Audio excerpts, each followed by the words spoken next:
All right, we have UVA Center for Politics Director, multiple best-selling author, one of the greatest guys I know in all things politics. And he doesn't have to come in on a high horse. He just walks in. Larry Sabato. Professor, good to have you. Thanks for coming. Thank you so much. I came in a car, Neil. Oh, I admire that. I deeply admire that. Hopefully we didn't pick up the tab. It was warmer. All right, good. Yeah, no, you didn't. Let's get a sense of this night.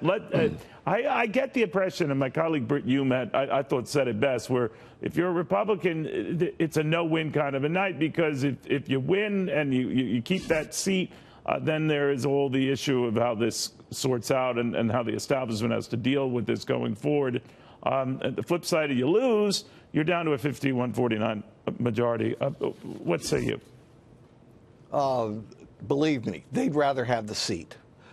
When you've got a 52-48 Senate and you're facing strong headwinds next year, you don't want to lose a seat you absolutely should have, and it won't come up again until 2020.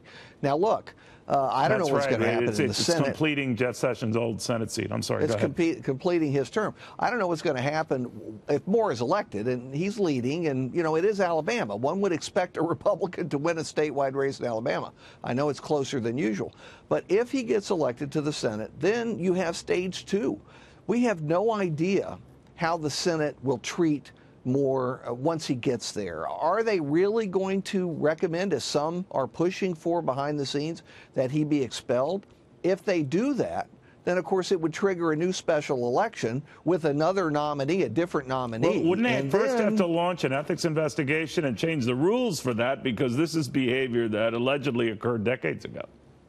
They'd have to change loads of things. Yeah. But you know how it goes. When the leadership wants something, usually it happens, at least within the caucus. And look, who knows how many Democrats would vote for expulsion? You have to have, it's not just a majority. So that's true. All I can say is this is the beginning of a long story, whether Moore wins or loses. But between the two alternatives, the Republicans would much rather have the seat. Moore will end up voting for most of the Republican positions. Do you think, I know it's just a weird way to guess, but how would he vote for this tax cut?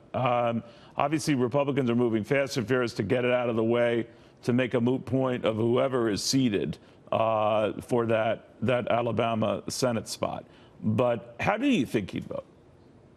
Well, since it's purely theoretical and we don't really know how he'd vote, I'd say he'd vote yes. There's really no question about it. Wow. See, when it's theoretical, Neil, I give you a direct answer. I just wonder if the establishment wants it so much, you could make the argument that he wouldn't want it so much. But by the same token, Donald Trump wants it a lot, right?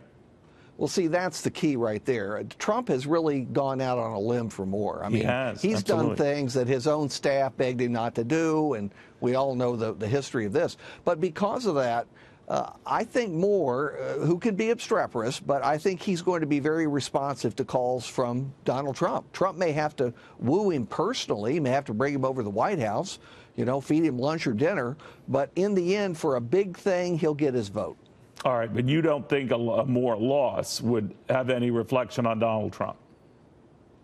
Oh, look, whenever a president's endorsed candidate loses, they take a lump. That comes with the territory. But, you know, the lumps go away in a few days. We have so many things that happen in a day anymore. I'll be surprised if people outside Alabama remember this in 2 weeks.